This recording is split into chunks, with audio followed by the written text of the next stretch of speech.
Muhammad ibn Abdullah wa ala alihi wa sahbihi wa man tabi'ahu wa mawala amma ba'd. Yang sama-sama kita hormati guru kita, orang tua kita, pembina, penasehat Buku Nasional Bapak Dr. Andes Haji Wahab Syam. Mudah-mudahan Allah panjangkan umur beliau dalam kesehatan dan ketaatan, amin.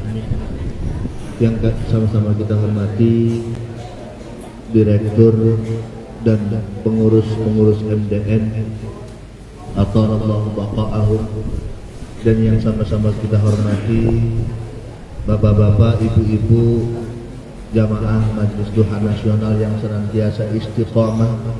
Insyaallah Allah akan berikan karomahnya bagi siapapun yang istiqomah, termasuk kita semua bapak-bapak, ibu-ibu yang hadir istiqomah setiap pagi hari Minggu ini, amin Allahumma amin. Puji syukur marilah kita hadiahkan, puji syukur marilah kita panjatkan kepada Allah Subhanahu wa taala atas nikmat yang telah Allah berikan, termasuk nikmat di pagi hari ini kita sama-sama bisa hadir untuk ta'lim. Ta'lim ini penting. Ta'lim ini adalah salah satu upaya kita, ikhtiar kita.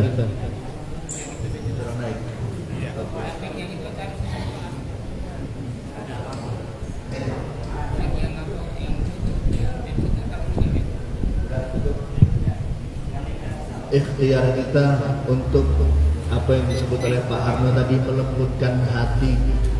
Sebab bapak-bapak, ibu-ibu, ketika kita berbicara soal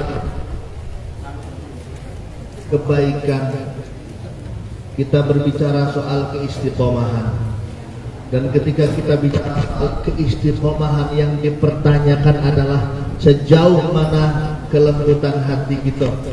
Kalau hati kita lembut, insya Allah istiqomah. Tetapi kalau hati kita keras, maka nehi, jauh dari istiqomah. Mantul Pak Haji Yusuf ini, mantul, nasihatnya mantul. Kalaupun bekerja paling sehari dua hari sudah tuh melempem, tidak mampu lagi. Maka salah satu daripada obat supaya hati kita lembut, berkumpul di majelis taklim semacam ini.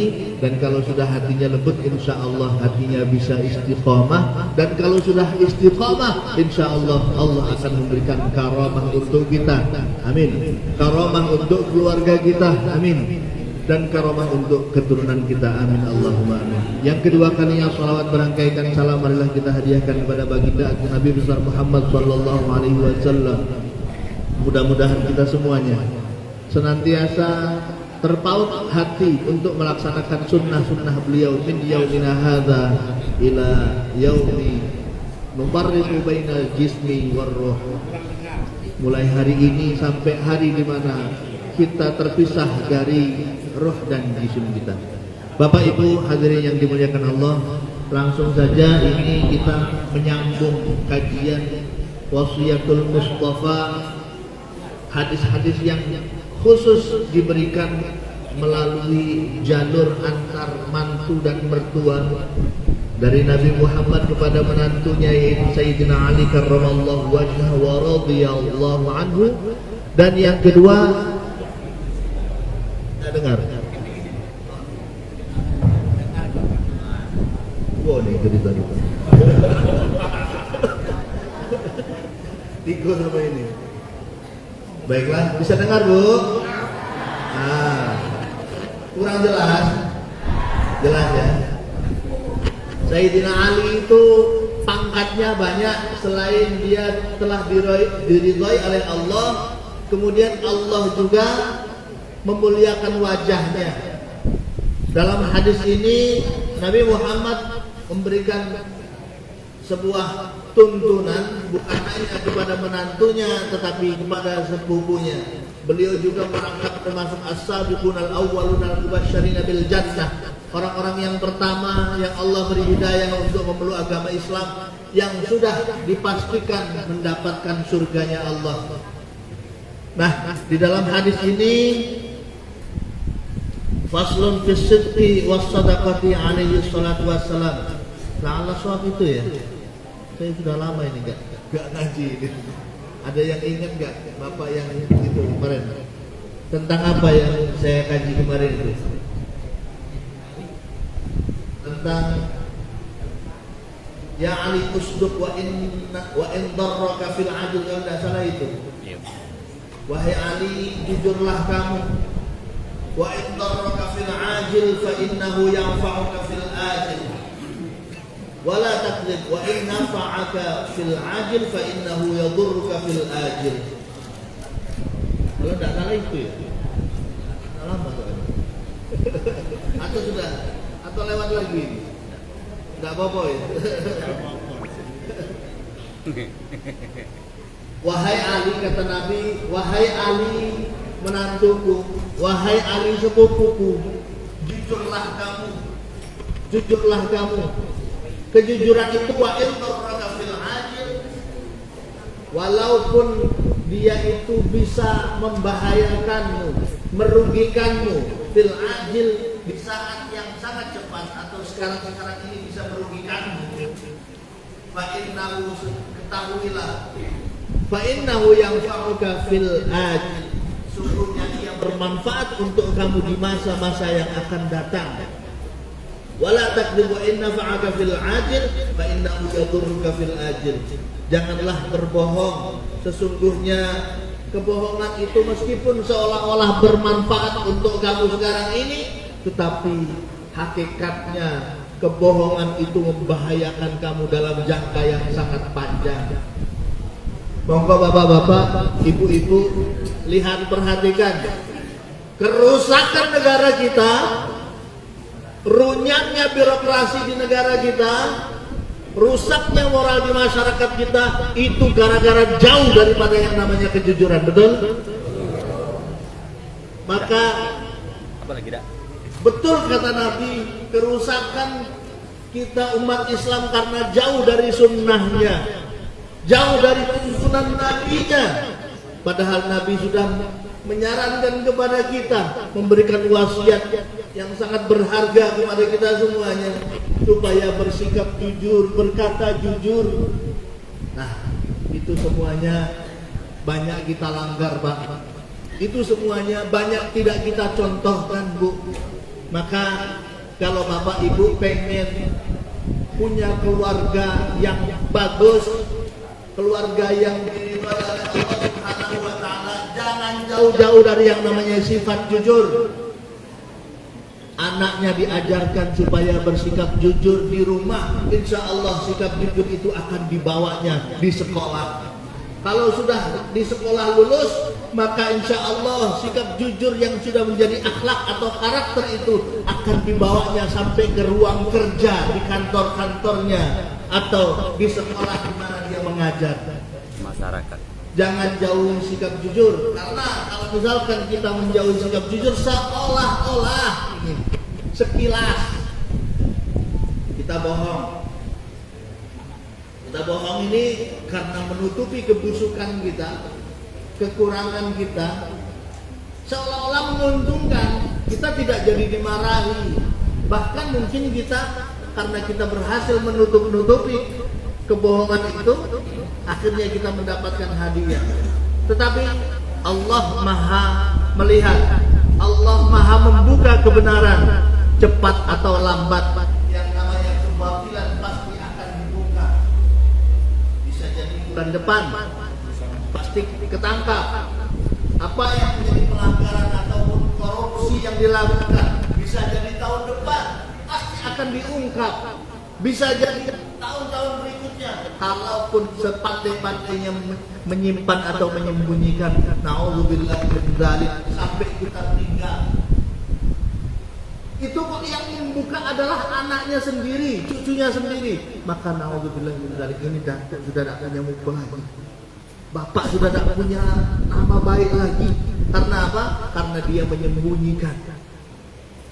Sekarang ini disembunyikan, kemudian di kemudian hari baru terbuka oleh orang banyak. Ya Allah, tidak punya muka rasul. Maka lebih baik sekarang ini, kalau memang harus mengakui, ketika ditanya harus mengakui misalkan, maka ungkapkanlah apa adanya.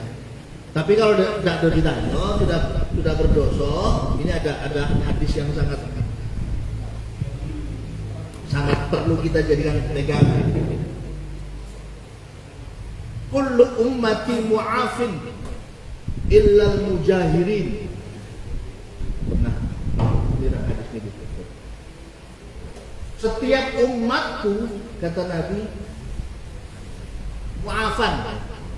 Kullu ummati mu'afan illa al-mujahirin. Setiap umatku itu seandainya dia bertaubat, dimaafkan, diampuni, diberikan taubat untuknya, illal mujahirin, kecuali orang-orang yang menjaharkan dosanya, kecuali orang-orang yang memamerkan dosanya. Misalkan dia sudah berhenti nih, atau misalkan masih jalan, kalau masih jalan tambah parah, masih jalan dosanya, maksiatnya masih jalan, dipamer-pamerkan, itu potensinya besar tidak diampuni.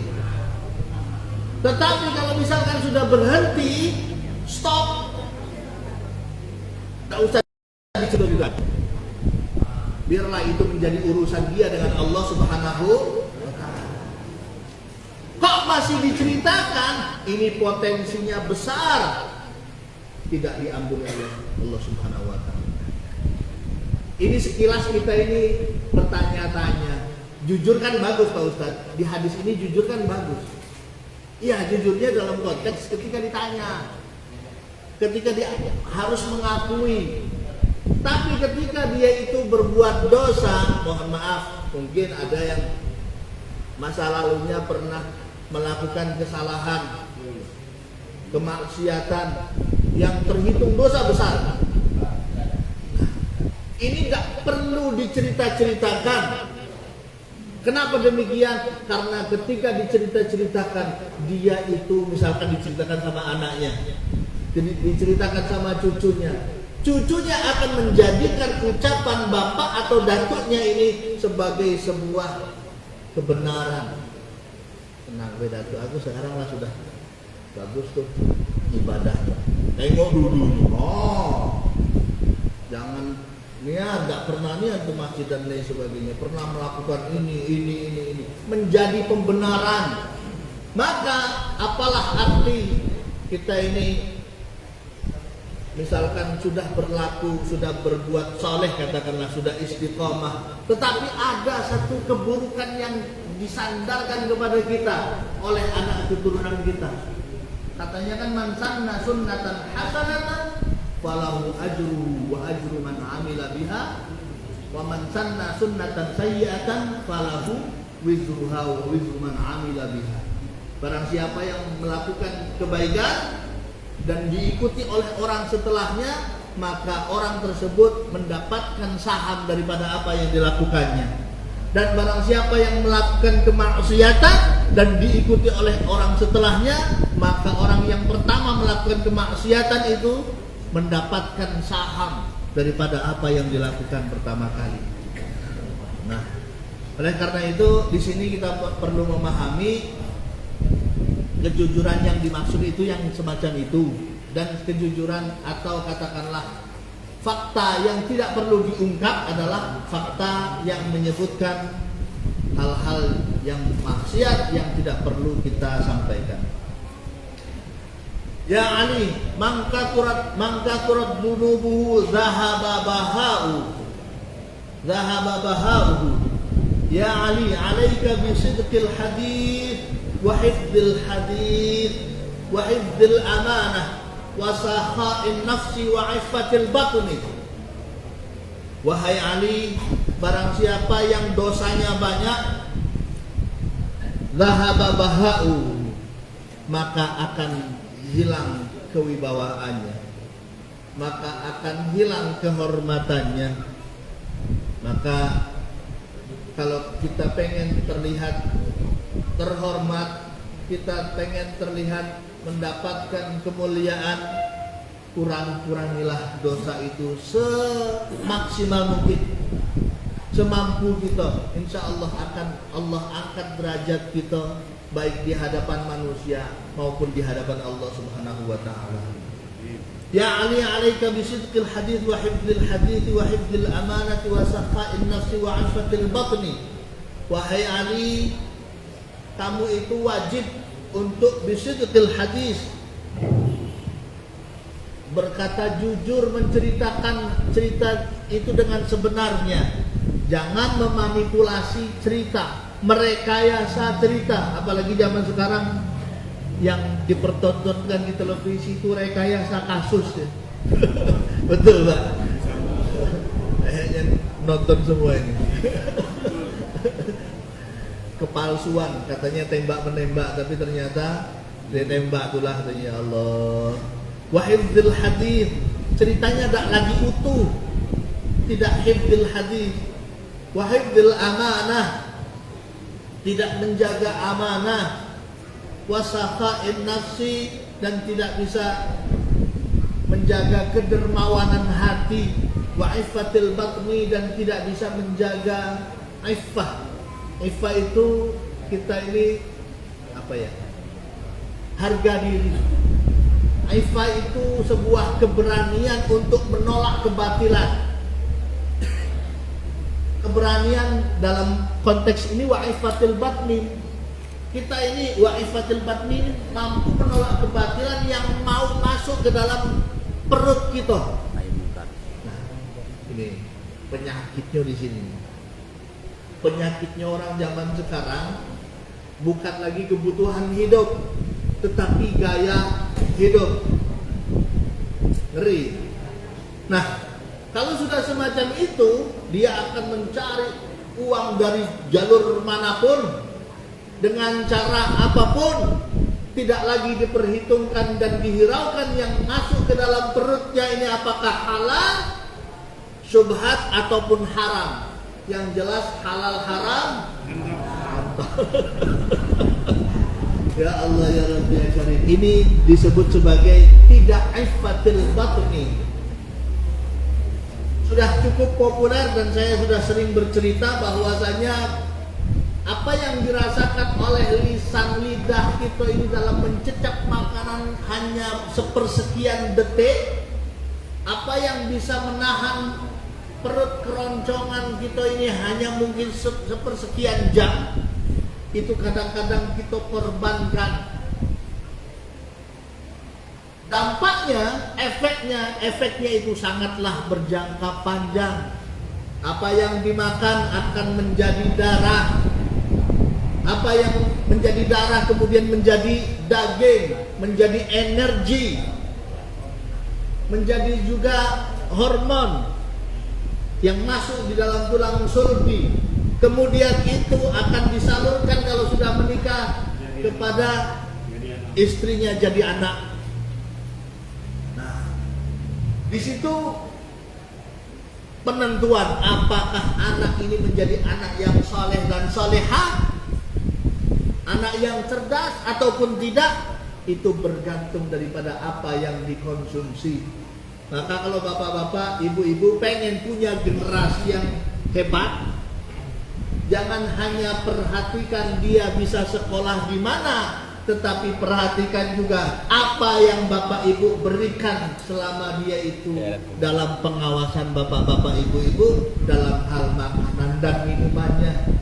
Jangan sekali-kali kita berani memberikan makanan yang bukan hak kita kepada dia. Ku anfusakum wa ahlikum nar. Kalau seandainya dia jatuh kecelakaan karena motor saja berdarah-darah, kita nangis, bapak ibunya nangis, apalagi kalau misalkan anak kita mendapatkan azab dari Allah Subhanahu wa taala, tentu tidaklah tega.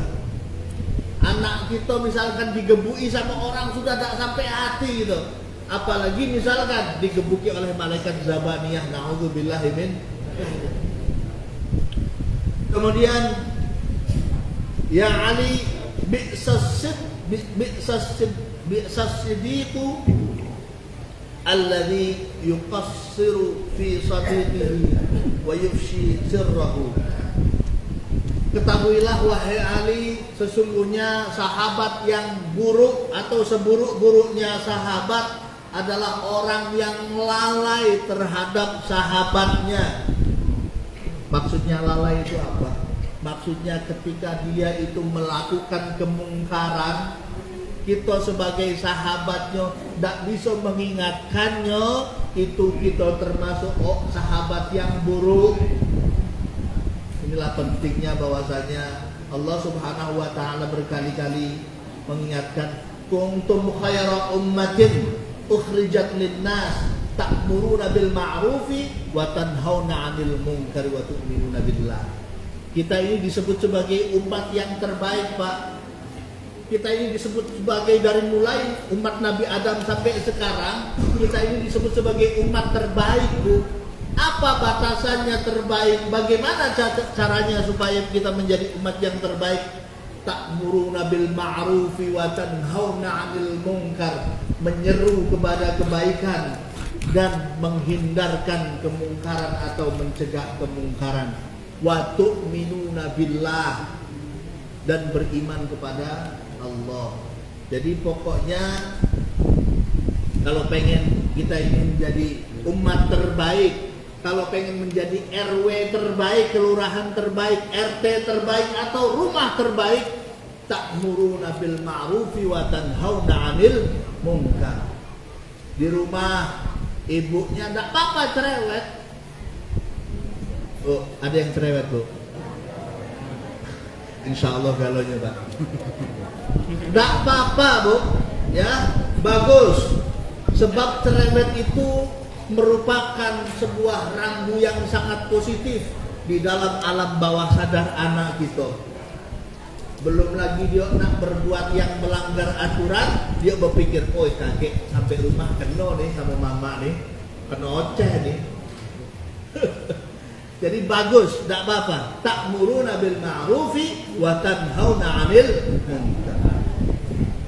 Kemudian teman yang buruk satu lagi dikasih rambu oleh Rasulullah, wa yufshi sirrahu, membuka rahasianya, menyibak rahasianya, menyibak hal-hal yang tidak pantas untuk diceritakan, kemudian diceritakan kepada orang lain. Misalkan dia punya kekurangan itu diceritakan sama orang lain, meskipun kadang-kadang modusnya cuman coba yang aku tak kasih tahu. Ceritakan lagi kepada yang lain, cuma kau yang aku kasih tahu. Ternyata macam itu kalau dia. Akhirnya satu RT tahu semua. Ya Ali alfu sadiqin qalilun wa aduun wahidun kathirun. Ketahuilah Ali bahwasanya kalau kamu mempunyai 1000 sahabat itu hukumnya sedikit. Tetapi kalau kamu punya musuh satu saja, itu sudah terlalu banyak. Ini kalau kita bisa mengambil pesannya dari pesan Rasulullah ini, kita tidak boleh nyari musuh, Pak. Kita tidak boleh bikin masalah.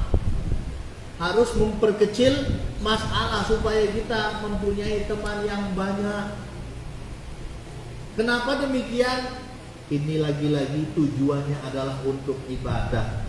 Coba saya tanya sama ibu-ibu, coba saya tanya sama bapak-bapak, kalau punya masalah sama tetangganya, kira-kira masalahnya itu hanya di TKP saja atau dibawa sampai sholat? Ngaku, ayo. Dibawa sampai sholat apa enggak? Tuh. Ngaku. Jangan bikin hal yang akhirnya bisa mengurangi kualitas sholat kita. Bila perlu selesaikan di tempat. Sebelum kita berpisah, tadi memang ada masalah, saya minta maaf, saya minta maaf, saya minta maaf. Jangan masuk ke hati. Kita sudah selesaikan, kamu memang rugi, saya sudah ganti. Kita selesai di sini. Insya Allah sholatnya khusyuk, Pak. Insya Allah sholatnya berkualitas, Bu. Nah, jadi anjuran Nabi untuk memperbanyak teman, untuk meminimalisir musuh, tidak lain tujuannya supaya ibadah kita berkualitas. Dan kita mempunyai banyak waktu, baik secara hati maupun pikiran, terkoneksi dengan Allah Subhanahu wa ta'ala. Sebab orang itu kalau sudah terlalu banyak pikirannya antar makhluk, dia kemesraannya dengan Allah itu kurang. Munajatnya dengan Allah itu tidak ada lagi. Ya Ali, Lis-sadaqati alamatun ay yaj'ala malahu duna malika wa nafsahu duna nafsika wa 'irdahu duna 'irdika. Wahai Ali, ketahuilah bahwasanya teman yang baik, persahabatan yang sejati itu memiliki tanda-tanda. Apa tandanya? Kalau orang Jawa bilangnya ya kayuku, ya kayumu, ya kayumu, ya kayuku. Apa itu? Kamu punya kamu punya uang, dia punya uang. Ketika kamu tidak mempunyai uang, maka dia akan membantu atau meminjamkan uangnya. Kalau misalkan dia mempunyai darah yang sama dengan kita, ketika kita membutuhkan darah donor, maksudnya donor darah, dia akan memberikannya untuk kita. Dan ketika dia mempunyai kehormatan, sementara kehormatan kita itu sedang jatuh, maka dia akan membantu mengcover, mengangkat kehormatan kita dengan cara-caranya. Itu disebut sebagai teman sejati. Faslun fit taubati, qala alaihi salatu wassalam, ya Ali, la taubata lit-ta'ib hatta yaghsila batnahu minal harami bi kasbihi. Ya Ali, idza lam yakun al-alim taqiyan dhallat maw'izatuhu ala qulubin nasi kama yadhillu al-qatra ala bidin na'ami was-safai. Wahai Ali, ketahuilah bahwasanya tidak diakui taubatnya seorang yang bertaubat. Orang yang taubat, ya Allah, istighfar terus, tidak diakui sampai dia bisa membersihkan perutnya dari sesuatu yang haram. Dengan apa? Bi kasbihi, dengan cara mencari yang benar. Maka bapak-bapak, ibu-ibu, kalau misalkan kita ini taubat, ngakunya taubat, syarat yang pertama adalah bersihkan perut kita ini dari sesuatu yang haram. Jangan sekali-kali lagi kita memasukkan barang-barang yang haram, yang sudah-sudahlah. Kemudian bi kasbihi, ternyata Bu, kita nyari makanan, nyari nafkah dari yang halal, itu juga bisa membersihkan itu. Maka ada sebuah hadis, ada orang yang kerjanya luar biasa, banting tulang dari pagi sampai sore, nggak kaya. Ada macam itu. Banyak apa dikit ya? Banyak. Orangnya datang kan. Jangan khawatir bapak-bapak, ibu-ibu.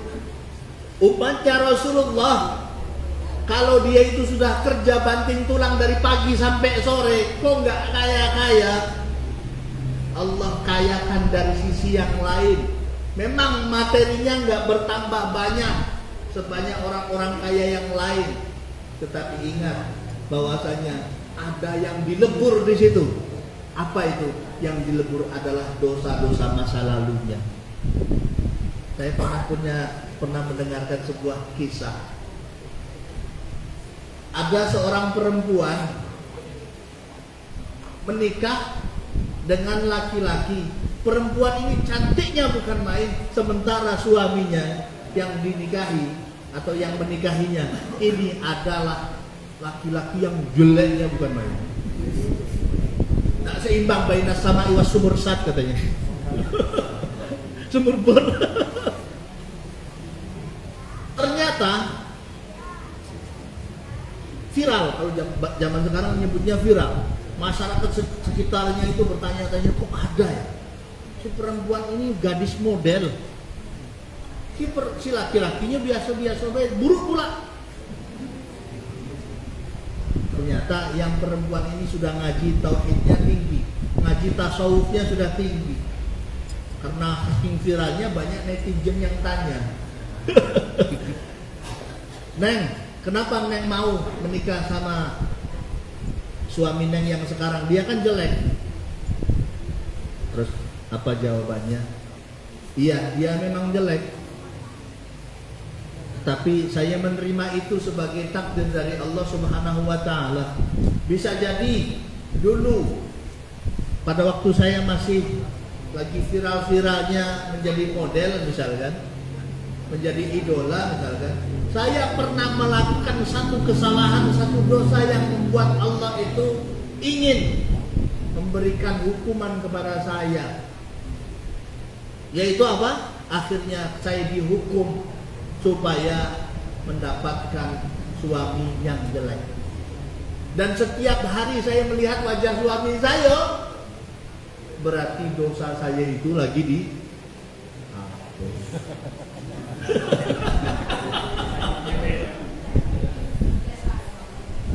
Kemudian kalau suaminya macam mana katanya? Nah itu suami saya itu jelek. Bisa jadi pada waktu bujangnya dia pernah ibadah, pernah melakukan kebaikan, sujud, ya Allah, berilah hamba ini istri yang cantik jelita, dikabul oleh Allah. Alhasil itulah apa yang kita sama-sama rasakan. Bisa jadi kalau misalkan antara kita ada yang kerjanya dari pagi sampai sore, banting tulang, teteskan keringat, kalaupun dia tidak mendapatkan keuntungan materi, dia mendapatkan sesuatu yang lebih lagi, yaitu diampuni dosa-dosanya. Amin Allahumma amin. Ya Ali, idza madha 'alal mu'min 40 sabahan wa lam yujalisul ulama qasa qalbuhu wa jasara 'alal kaba'ir bi anna al-'ilma hayatul qalbi. Ya Ali, inna Allah la yastahyi min azabi ghanin sariqin wa alimin fasiqin. Pastinya ini konteksnya dengan Majelis Doa Nasional. Wahai Ali, ketika berlalu seorang mukmin berlalu 40 pagi lamanya, 40 pagi tak pernah duduk dengan ulama, dengan orang yang punya ilmu, lebih-lebih ilmu agama, qasa qalbu, maka bisa dipastikan hatinya keras. Maka bapak-bapak, ibu-ibu, alhamdulillah insyaallah yang istiqomah Majelis Doa Nasional, atau misalkan di dusun, di Sridadi, di Banera, di mana ada rutinan yang namanya selapanan, itu insyaallah hatinya akan lembut. Tetapi kalau misalkan berlalu lebih dari 40 hari kok tidak pernah bertemu dengan ulama, tidak pernah mendengarkan pengajian, tidak pernah ngaji, bisa dijamin hatinya keras. Dan kalau hatinya keras, ya Allah, qasa qalbuhu wa jasara 'alal kaba'ir, dia itu akan cenderung ceroboh, berani meremehkan dosa-dosa besar. Kenapa demikian? Li'annal ilma hayatul qalbi, karena sesungguhnya ilmu yang diberikan oleh para ulama itu adalah hayatul qalbi, hidupnya hati, rohnya hati itu ada pada ilmu. Kalau kita punya ilmu, insya Allah hati kita hidup. Tapi kalau kita tidak punya ilmu, tidak pernah mendapatkan ilmu-ilmu yang baru, hati kita menjadi keras. Terus yang terakhir, ya Ali, innallaha la yastahyi min azabi ghaniyin sariqin. Sesungguhnya Allah Subhanahu wa taala tidak akan sungkan-sungkan, tidak akan malu-malu mengazab siapa yang diazabnya, ghaniyin sariqin, orang kaya yang mencuri. Kok bisa ya? Kaya mencuri. Maknanya luas, Pak. Maknanya luas. Bisa jadi kekayaannya didapat dari hasil korupsi, itu berarti ghaniyin sariqin. Bisa jadi ghaniyin sariqin maknanya adalah seorang orang yang kaya raya, tetapi dia tidak pernah memberikan hak du'afa, hak fuqara, hak masakin, hak yatim. Maka dia juga termasuk orang yang sariq. Kalau sudah macam ini, apa kata Allah? Tak sungkan-sungkan Allah ini mengazab orang-orang macam ini. Dipukulnya bukan setengah porsi lagi, level 10 langsung. Terus yang terakhir, wa alimin fasikin, orang yang alim sudah berilmu tetapi fasik. Fasik itu apa? Gemar melakukan dosa walaupun kecil. Tidak sungkan-sungkan lagi Allah Subhanahu wa ta'ala memberikan hukuman kepada orang kaya yang mencuri dan orang yang berilmu tetapi rajin berbuat kemaksiatan. Ngeri. Padahal zaman sekarang ini orang alimnya karena sudah mepet-mepet kiamat ya. Zaman ini kan sudah mepet-mepet kiamat karena Majelis Duha Nasional inilah akhirnya ditahan lagi sama Allah. Malaikat Israfil pengen niup, tahan lagi sama Allah. Pengen niup, jangan. Masih ada rutinan MDN itu. Kaget dulu. Padahal banyak sekali ghaniyun sarih, orang kaya yang mencuri, banyak juga alim yang fasik, tetapi ditahan oleh Allah dengan adanya majelis-majelis yang semacam ini.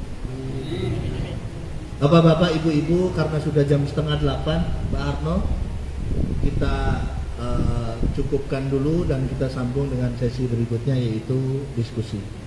Kepada bapak-bapak sekalian, saya beruntung sekali pada pagi hari ini ada beliau. Insya Allah kalau saya tak iso ya ke beliau, ngel-ngel.